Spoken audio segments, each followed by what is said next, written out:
Good morning, Young Kings. Time for your morning motivation. Just got done with the morning workout this morning. Did 3 miles, a kind of mix of running and walking. As you know, I've been going through issues with my hips and with my knees. I had injections in both, and my body's just rebelling. It's not wanting to do the activity I wanted to do, so got to start dialing it back some. So I did 3 miles, went up to the track, walked a lap, ran a lap, walked a lap, ran a lap, just kind of rotate back and forth until I got to 3 miles. And I'm really not even supposed to be doing that much running, but I got to make that transition slowly to just purely walking, because running is truly therapeutic for me. So I enjoy the aspects of going to run. So got a call from the doctor yesterday, and he was saying that my hips are deteriorating, that he wants to put me on a permanent profile. A profile is where you have restriction from certain activities that you can do. And one of those restrictions is running, sit-ups, and things of that nature. So I know it's getting to a point where I'm going to have to make that transition and stop running, but it's going to be a slow transition. Been doing this for over 27 years. So it's taking a toll on my body. I just got to start to learn a new activity that gives me the same therapeutic value. I know you may be asking why I'm in the car, because after I was running, I started to record this video outside. And I don't know where you live at, but here in Michigan, the mosquitoes are horrible. So the mosquitoes were trying to feast on me, and I'm sweating and everything, and it's, they were on my head, and I was swatting them all the time.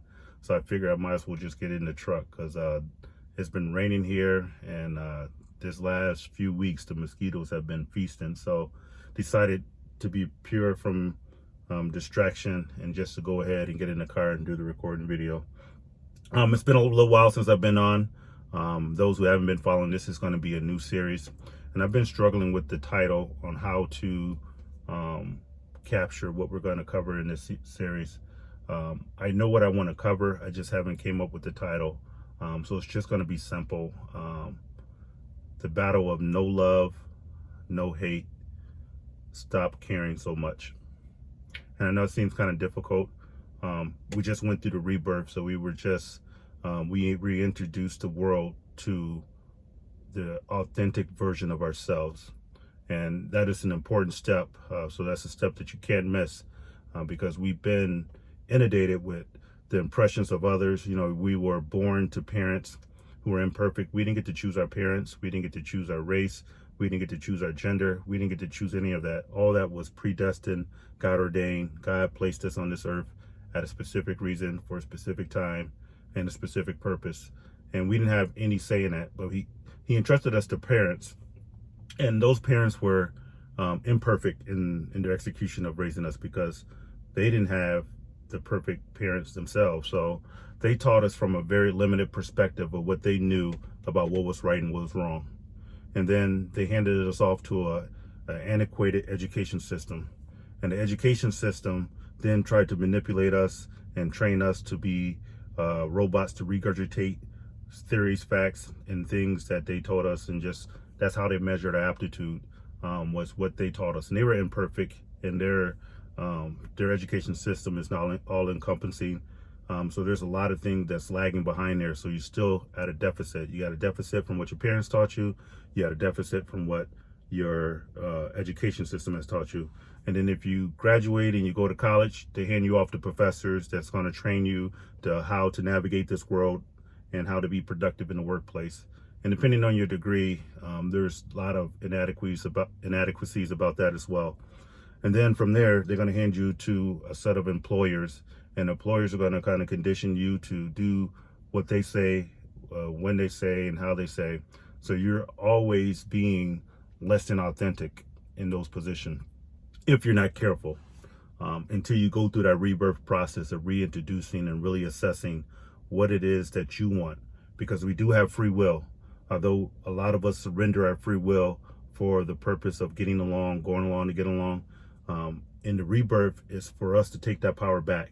So that was that last series, for us to really capture what we really wanted out of life, not what people think we should have or what other people say we're good at. What is it that you desire to do? So once you reintroduce yourself to the world, this battle right here It's no love, no hate, stop caring so much. And the reason I say that is because I was reading in scripture today, and I've been thinking on this a while. Um, Passion can be manipulated, whether it be for something grand or for something small, and it can be manipulated to control you. And so can hate. And so can hate. So if you look at the things that you love so much and that you're passionate about, people who have knowledge about that can manipulate your behavior, and then they can have you on a string out of your passion. And if you look at something that you really despise and you hate, the people you hate and stuff can have you on the string and manipulate your behavior by actions they do. So what you want to do, you need to stay right in the center of the road. You don't want to hate no one, and you don't want to love no one too much as well. You want to keep balance. And I know this is kind of be contradictory of a lot of people's upbringings and theories in life, and I'm okay with that. You can choose to have extreme passion, and you can choose to have hatred. But I can tell you this, as long as you have those extreme of emotions, you are at the risk of being manipulated. You are at the risk of being disappointed. You're at the risk of being all those different adjectives that would be less than desirable. So you need to keep yourself in the center of the road. And this is not for everyone. As I mentioned, this journey we on, this is the narrow road. This is the road that few people will travel. If you're looking to be popular, if you're looking to be accepted, then this is not the road for you. You need to get off the next exit, turn around, and go back to being what everybody else wants you to be. But if this is the road that you choose to travel, you got to understand it's time for extremism to stop, because it's not going to serve you. So this is the cutoff of everything. And I know I ended the last series in Matthew 7 and about the tree that does not bear fruit needs to be cut off and thrown into the fire. And this is a purging season that's going on. So this is going to be a lot of purging of things that you once hold true, that near and dear to you, that now need to be let go. You can't hold them. You can't hold on to things and then expect new things to go. And that's the difference with a closed fist and open fist. You know, a closed fist, it protects you. Nothing gets in, nothing gets out. But an open hand, it's like a transient. Things can flow in and flow out. And that's how your life is supposed to be. No one is permanently in your life. And you have to learn that. Everybody is temporary. You know, people come and go as they see fit. As they live their authentic life, they determine what's best for them. So allow them to flow in, and flow out. And you can't try to hold on to something longer than it needs to be held. So you can't be restrictive in your approach to anything. You got to let it be open, let it flow. So in this series, we're going to learn, and I'm going to learn, because I am one who's very passionate for some things. And I'm also one whose passion has been manipulated for those very same things. So we're going to go through the process of trying to, we're going to eradicate this passion. We're going to eradicate hate, and we're going to eradicate love. Now, when I say eradicate love, there's different levels of love. You know, they got the eros, they got the phileo, they got the agape. And I think the agape one is supposed to be the most restricted, and is supposed to be reserved for the Most High. So God deserves your love. I mean, it's in your appreciation, your adoration. So I'm not saying that you don't love. I'm saying you don't apply the wrong love to the wrong people. So there's some phileo, and I think love is one of the most overused words there is. People use it as a form of communicating how they feel at that moment, and it really is not really love. It's like, or it's, it's pleasure, or it's joy, but it's hard to say I enjoy you. You can say I enjoy you, and I guess that would probably be more appropriate, but they use the word love loosely. And I think it's that loose definition of love that have our passions manipulated. Never hold on to something transient. Keep it flowing where it's not restrictive, because when it's restrictive, then your love becomes bondage, and people can put you in bondage to their love. Like, if you love me, you would do this. If you really cared, you would do this. And that's kind of putting you in a situation where now you got to say, is this my authentic self for me to reciprocate, even though the feeling may not be all the way there, but I do enjoy this person. You see how I can place you in a bondage of their love, and your love can place someone in the bondage. And I've been guilty of both. I've been guilty of being in bondage to other people's love, and I've been guilty of placing people in bondage because of my love. And this is the series where we started to eradicate that, and you just be free. And that's why we are human beings. We're not human doings. We're not human loving. We're not human hating. We're human beings. This is a time for us to be our authentic self. So no love, no hate. Let's not get onto the extreme of either side. And I knew this was divine message that I needed to get out because as I read scripture this morning, it was in Proverbs 14:30. And it stated that a tranquil heart is health to the body. And I was like, wow, you know, a tranquil heart is health to the body, but passion is rotten to the bones. And I used to think, you know, and I was thinking like, wow, a tranquil heart is passion, is life, is health to the body, but a passion is rotten to the bone.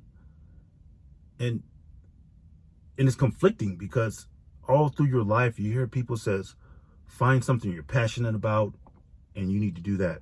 You know, you need to really get into your purpose and your passion, and people try to combine the purpose and the passion with two. And I don't think that's appropriate now. I think it leaves us open for destructive patterns and destructive behaviors. So tranquil, and when you look up the word tranquil, it's free from disturbance. Like nothing is going to disturb your peace. And I would encourage you, let nothing disturb your peace.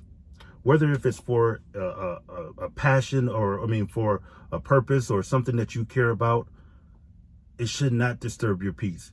You can do the right thing the right way and get the right result without having to be manipulated. And as I was going through the exercise this morning, I was starting to look for examples, because every time we see somebody great, we say they're passionate and they got these extreme emotions and stuff of that nature. You know, you can think of the Michael Jordans, and you can think of the Kobe Bryants, and, you know, the people like that, and different actors and actresses that are very passionate about what they do.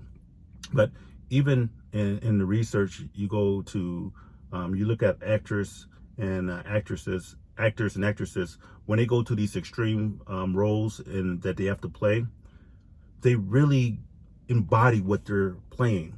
So a lot of them have to go through therapy to unlearn some of the things that they were acting out. Like if they were in a horror film or in a whatever film there was that had destructive activities, they have to go to therapy sometimes to be able to detach from the character they were acting out.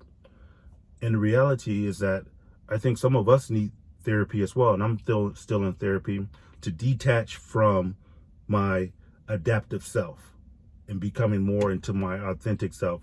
So there's an element of unlearning some things that you learned, and the things that you thought were serving you, you were actually serving it. Like that passion, that anger. I had some incidents happen since the last video, and I'll share, since my life is an open book. Was given an assignment by my boss, and I knew that the 4th of July was coming up, so I decided to try to get it in early on Tuesday before the 4th, and I turned it in. And he had some corrections on there on Wednesday that I got back to him on Thursday, and the suspense was Friday, so I'm still thinking in my mind, I'm ahead. But in his mind, he thought, and then he had some additional corrections. And Friday, I was about to head to a doctor's appointment, and I called him and asked him, you know, it's a holiday, I got some people on leave, do you need it today, or can we do this after the holiday? And that started a destructive conversation where he's like, hey, I don't care about the holiday, I need this work done, I'm tired of you being late. And then he messed up and he cursed at me. It's like, give me what the fuck I want when the fuck I want it. I was like, and then I realized the words that came out of my mouth, I was a passenger, I wasn't driving the seat. Because I said, hold up, sir, who the fuck are you cussing at, sir? And, you know, just before I realized that I had returned the profanities to him, it was already out. And I explained to him, I was like, look, I can give you respect, but I'm gonna expect respect back in return. And I says, I understand your requirements and I will make sure that you get it. And I did. I went, got to where I was going and got up at 2 in the morning and I sent him his requirement and he was okay with that. And the reason I give you that example, not to show you that, hey, oh, he's this big guy, he cursed at something, but I realized like I was a passenger to my emotions at that moment.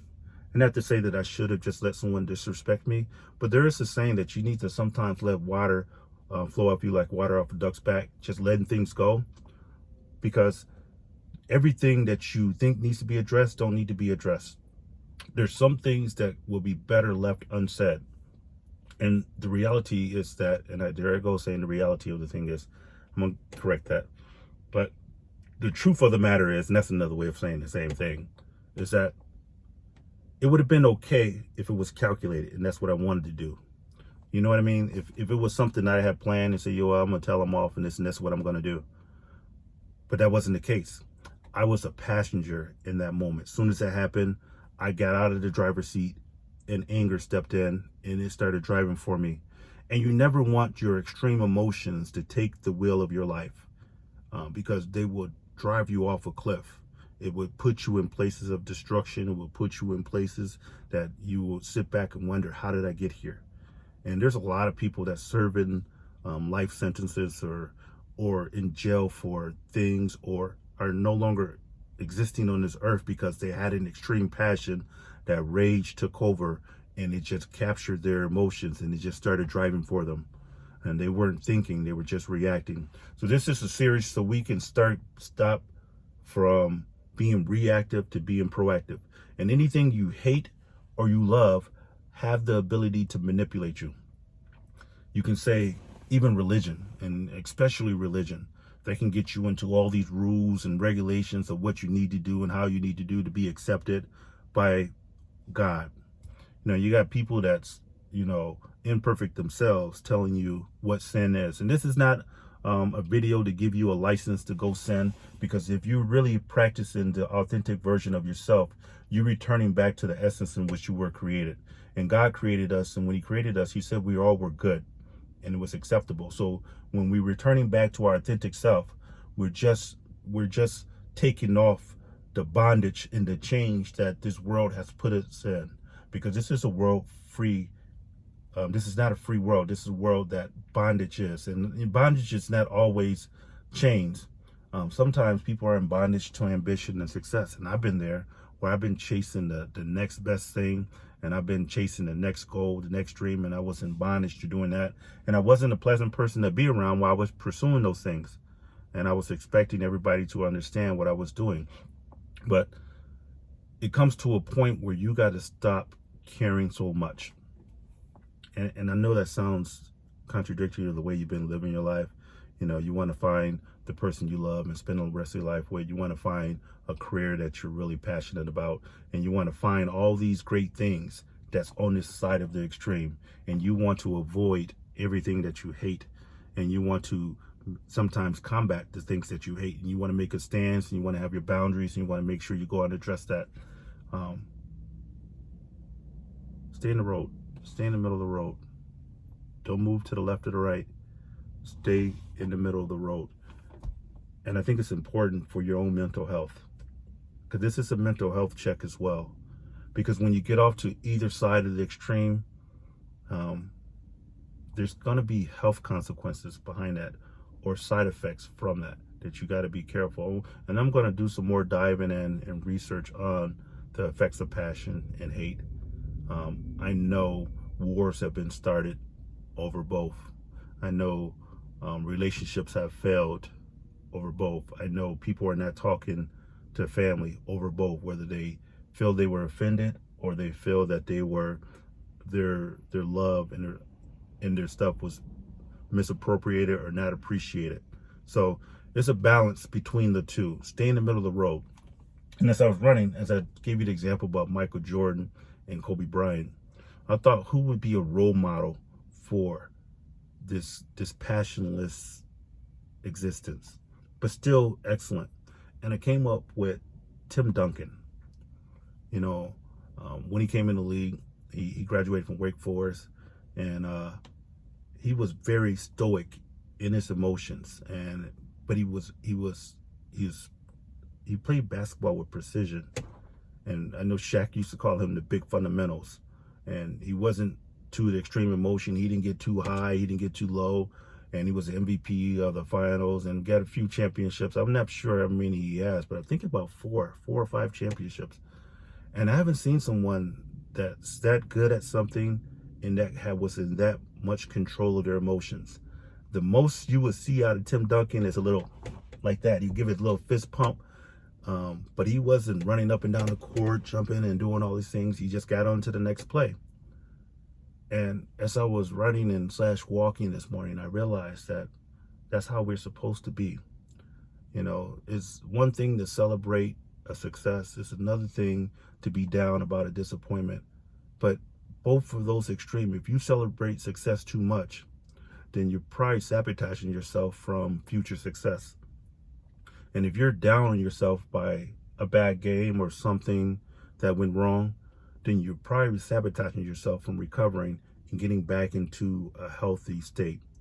But if you were to remain in the middle, you know, both with success and failure, both with love and hate, both with like and dislike, whatever it may be, if you stay right down center and you're not moved to the left or to the right, it would be hard for somebody to manipulate you. It will be hard for somebody to use you. It's going to be extremely difficult for you to be at an emotional deficit if you're not moved by those emotions. But if you move to the left or to the right, then you're placing yourself in bondage willingly. So this is the key for us to move forward, is to stop caring so much. Don't let people know that you care so much. And it's okay to have, you know, extreme feelings for a temporary period of time, but don't live there. Don't live there. Don't expect your love to be reciprocated. No one is going to love you like you love you. And I put this on my Facebook post the other day. I said, no one is going to treat you like you treat yourself. So love yourself enough that even if no one else loves you, you still have enough love. Meaning, like, you're no longer needing external validation. There goes that word again, validation. Because I realized, like, in situations in my life, this need for validation keeps popping its head back up. You know, it was in a relationship, I wanted to be validated. But even in this last incident with my boss, I wanted to be validated as a man. Like, I wanted him to respond to me in a professional manner. And there's nothing wrong for me desiring to do that. But where it became wrong at is when my anger took the seat when I wasn't validated. My anger started driving and putting me into destructive things. So, simple math thing, and I just went over briefly and you didn't know it, but when I commissioned, I had a simple math equation. Do the right thing the right way and you'll get the right result. So the right thing the right way, you get the right result. If you do the wrong thing the right way, you get the wrong result. If you do the right thing the wrong way, you'll get the wrong result. So when it talks about the thing and the way, it's talking about your action and your motives. Your actions is the thing that you do. The way is your motive, your reason behind doing it. And your actions and your motives need to be pure. If your actions and your motives are pure, your results will come out pure. But if your actions are false or fake, even if your motives are pure, you're going to get the wrong result. You know, if you do your actions are right, but your motives and your heart's not right, and the way you interpret it, the way you have your energy go to it is wrong, your motives are wrong, you get the wrong result. So the right thing, the right way, get your right result. You know, the right actions, the right motives will equal success. And that's the way you need to be balanced at in life. Be balanced, because if you're not out of balance, some bad things are going to happen. We'll get into this more. I'm not sure how often these videos are going to come on, but takeaway: Do an assessment of the things that you care about so much. Do an assessment of the things that you hate so much. And then start dialing back in from the extreme and getting yourself back into the middle. Stop caring so much. Be well, young kings.